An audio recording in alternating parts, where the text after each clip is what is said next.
Miami. I'm coming. I'll see you soon.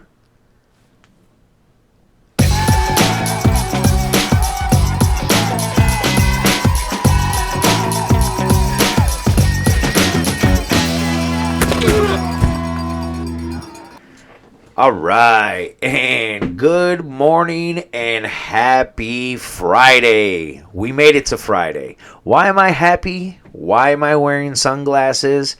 Well, guess what? Because you tuned in. So thank you. I want you to like, subscribe, and please share. But this is B Trill with Phins Football Podcast. So yes, I am rocking the sunglasses today. I am in the bright lights. I have the fresh cut. I'm going to Miami. Most of you probably know that I am from Western New York, and I will be traveling down to Miami for the Monday night game. Of course, I had better hopes when I booked this flight and trip during the off season. I thought we would be, 3-0 at this point, going for 4-0. We would have a healthy roster. But, you can't predict anything in this life. So all we do is play with the cards that are dealt. And guess what? I'm still excited. I am going to Miami. So with that, we got the cheapest tickets I could ever think of. Of course, that's not really what I was looking for, was cheap tickets. But they're almost baseball price tickets. Right now, you can get tickets as low as $22. Yes, $22 for tickets to the Miami Dolphins Monday night primetime game. Of course, that's because we're going against the Tennessee Titans, who are 0-3, and we are 1-2.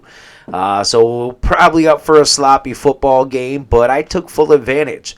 I made sure I got my tickets nice and close. So I am behind the Dolphins bench. I am fifth row, and I'm section 143. So I'm a little bit towards the right if you're looking at the stadium map. But I'm hoping to be right there in the action and seeing a lot of things, being the fifth row. So again, I've been to lots of football games. I was going to try to do math, but I'm not looking to do math on a Friday. Been to lots of football games, and never have I sat this close. Fifth row. I have moved down after people have left when Miami has blown out teams in LA, and their fandom over there, they have better things to do in LA. So they would clear the stands and I would move down. But to actually purchase tickets and to sit there from the start of the national anthem in the fifth row behind Miami, in Miami, it's a dream come true. This is all happening amazingly. Of course, again, I wanted Tua to play. I wanted Tua to be healthy. I wanted us to be 3-0. But as you see in my title, is Snoop going to start? Well, we're going to get to that in just a little bit.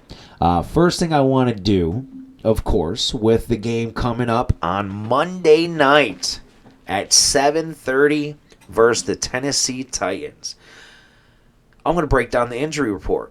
Of course, not the best thing. We are having a very, very full injury report right now.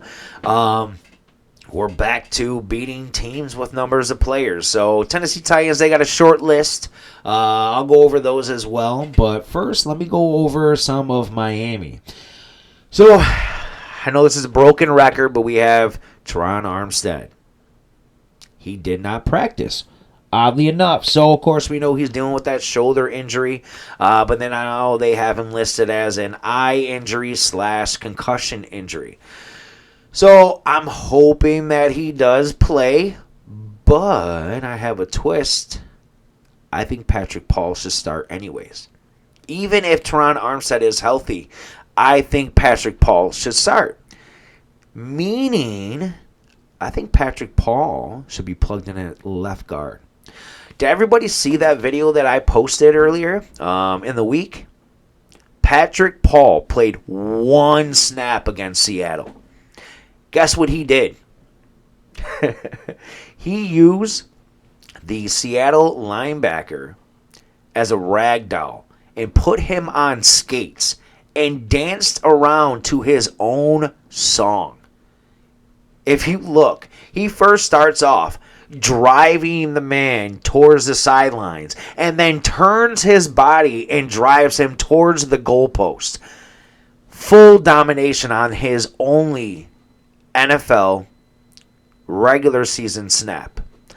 I think he needs to be played more. Again, not the offensive coordinator, not the coach, not the GM. But guess what? I saw what I saw. Kind of reminds me of when I was seeing flashes of when Cameron Wake barely had playing time back in the day, his first season. He would come in, have one or two snaps, have a sack, have a forced fumble, recover a fumble, tackle for a loss, and then you wouldn't see him for half the game. Patrick Paul we see for one snap, which I still don't get. I understand, yes, Kendall Lamb has more experience. Put Patrick Paul in the game. He was your second-round draft pick for a reason. He's an animal. He's what, 6'8", pushing almost 400 pounds? I think he's at like 350, 375. He's up there. He's a big boy. He can anchor this offense. Well, not anchor because he's not in the center, but I mean, he has the ability to change the face of this offense. The way that he can change this running game when we already have a strong running game. Imagine a healthy Armstead at left tackle. Patrick Paul at left guard. I guess Corey Brewer, he's on the team. Have him at center. And then let's say Isaiah Wynn comes back. I know we have Liam Eichenberg, but you put Isaiah Wynn at right guard and then Austin Jackson at right tackle. I don't know about you, but that sounds like a dominating offensive line. Of course, we need to see more things out of Corey Brewer, but he's been banged up and, not doing the best. Enough for Teron Armstead, enough of the line. He did not practice, so we'll see. I'll have some updates for Teron Armstead. Calais Campbell, he did not practice, but it was just for rest. He's a vet. He's getting up there. I think he's, 38? He's getting old. So, yeah, we gave him a rest. He did not practice. Kendall Fuller, though. He, of course, had a concussion during the game as well. We saw that Storm Duck came in for him. So, yeah, Kendall Fuller, he has a concussion. Hopefully he'll be ready to go. I'm not sure where he is on the concussion protocol. David Long, he's nursing that hamstring. He also did not practice. Siren Neal. He is our special team ace. He actually came in for a little bit, played some DB while we had Storm Duck playing, or while Storm Duck got injured as well. So he was limited, Siren Neal did not practice with a hamstring. Storm Duck was limited. He also got a shoulder injury. So he got nicked up as well during that game. Alec Ingold, he has a knee and shoulder injury. He was limited in practice. Raheem Mostert, we need him. We need him to help out with this offense. But, Achan's doing a phenomenal job. But Raheem's still nursing that chest injury. He was also limited in practice. Skylar Thompson, he has that painful rib injury. He is a game-time decision. We don't know if it's Skylar, if it's Tim Boyle, or maybe Snoop. We'll get into that. So he was limited. Malik Washington, I want to see him on the field. He was limited in practice with the quads. Hopefully, we see him. Again, we need that third wide receiver to step up. As of right now, we need any wide receiver to step up. We really need a quarterback to get them the ball. But Jalen Phillips, it did say he was a full practice, but he is listed on here for Achilles and shoulder.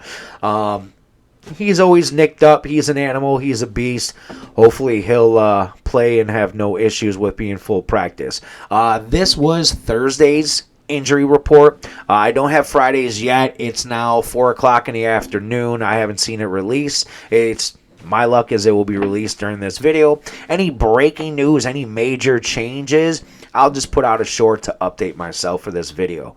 So that's the injury report for Miami. For Tennessee, DeAndre Hopkins, he did not practice, but that was also for rest. Janarius Sneed did not practice, also for rest. But the one that we're really looking at is Jeffrey Simmons. He did not practice because of an elbow injury. So that's one to keep an eye on. He is one of their best defensive tackles. Actually, I would say best player on the team. Limited in practice was Amani Hooker. He is a special teamer. Says his face. Limited in practice. As well as groin did not practice for Chibadu Owazu. I butchered that, but they're cornerback for Tennessee Titans. So that's the injury report right now. Don't make fun of me for butchering his name, but I want to move on to the big news of what everyone's wondering around this injury report. So, of course, we know Tua's not playing until at least week 8. He looks good on the sidelines with the chain and the sunglasses. Maybe that's why I'm wearing them as well. Tim Boyle, he actually looked better than Skyler against Seattle. He was moving the ball a little bit better. He did have that one pass to Jonnu Smith when he squeezed it in between two defenders. Skyler just looked scared. He didn't know what to do. He didn't know what his reads were. He looked like deer in the headlights. We all know what this fan base is asking for. I heard it's almost 90% of us want Snoop. I don't know where the other 10% is asking for, but I think Snoop's ready. We've acquired him, 2 weeks ago, 10 days ago, might be 2 weeks by the time. Yeah, because it was a Thursday night game. I think it's been 2 weeks.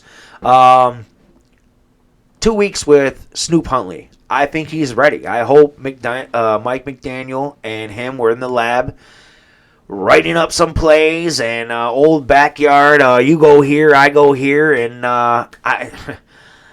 if he uses that read option of him running and adds that element to the offense, let's just talk about that for a little bit. So again, think about the weapons that Miami has. One word that comes to mind: speed. Speed, speed, speed. And I'm not talking about Tom Cruise movies. I'm talking about the cheetah. I'm talking about the penguin. I'm talking about Devon Achane. I'm talking about Raheem Maserati Mostert. I'm talking about Jonnu Smith, who is one of the faster tight ends and deep threats in the league that can rack, that can run after the catch. Yak, yards after the catch. Everybody can do it on our squad. That's why you see so many screenplays, so many passes behind the line of scrimmage, because we have that speed to go and move and do things.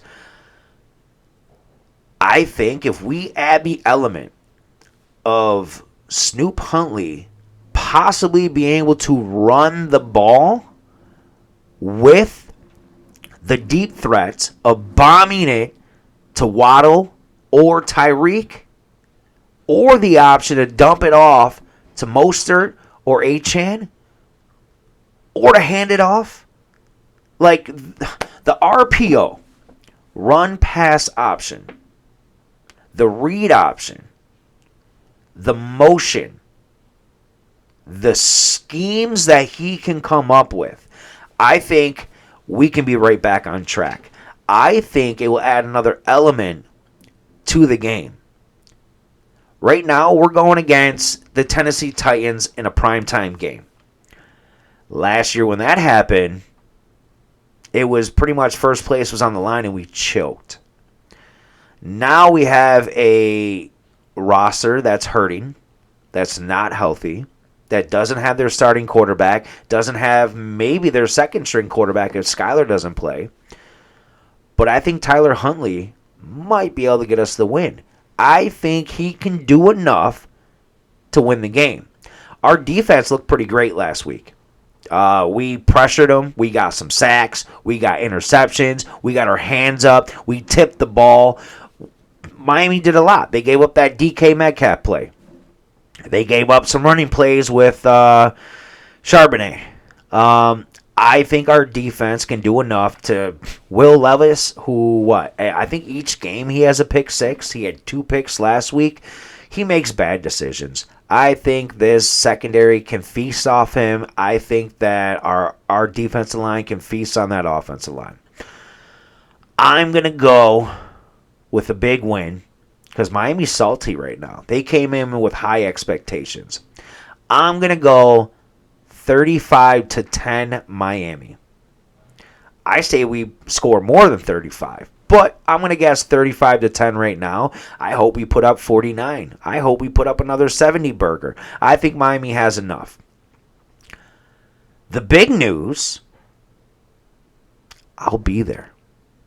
I will be in Miami for this Monday night game. Again, this is my first game ever in Miami. Not my first time seeing them in person, but my first time being in Miami, and I'm going to be 5th row. So I am so ecstatic, so excited. I will be there. I'm doing this video now so that I don't have to bring my equipment, my laptop, my mic, my computer, my camera. I'm going to do this, issue it out, pack my bags, hop on my flight tomorrow, and enjoy my vacation. I'm not working during vacation, but what I will do, I'll be taking videos and photos of all you great fans in the tailgate. I'll be handing out business cards that will have my QR code for this page. So if you got one of those business cards and you're pulling up the last video now, I want to say thank you. I want to say please like, please subscribe. Tune in each week. Tune in each time I put out a video. And any updates, any major updates, I'll come out with a short. I'll probably come out with a few shorts during tailgating, during the game, and of course probably afterwards. So please, please, please stay tuned. In those comments, please let me know your favorite restaurants, your favorite bars, your favorite thing to do in Miami. Already, we're going to hit up, I believe it's Ocean Boulevard. We're going to do some salsa dancing at Mango's. We're going to check out Wet Willie's. We're going to go to Little Havana and get some food. We're going to check out Bayside Marketplace. We're going to do a boat tour on the skyline and do the celebrity houses. We got a lot of plans, but if there's something I'm missing, please let me know. Please put that in there so I don't miss it. I do check my comments. If you want to be private about it, email me. I have my email on there. But I'm excited. I am ecstatic. I'm actually going to grab a few things at the mall before I head out. But everybody, I will see you soon. I will be in Miami in less than 24 hours, and I'm happy. I'm ecstatic. And again, I just want to say thank you. But this will conclude episode 9, I think we're up to. Almost double digits. But again, thank you for tuning in. Please keep liking. Please keep sharing. Please keep subscribing. Go Dolphins. Oh, and of course, my Yankees. We clinched AFC. I'm sucking football. AL East champions. So yes, go Yankees. Go Dolphins. Fins up. And this is B Trill with Phins Football Podcast. And of course, until next time, until Monday, until tailgating, Fins up, family. Woo!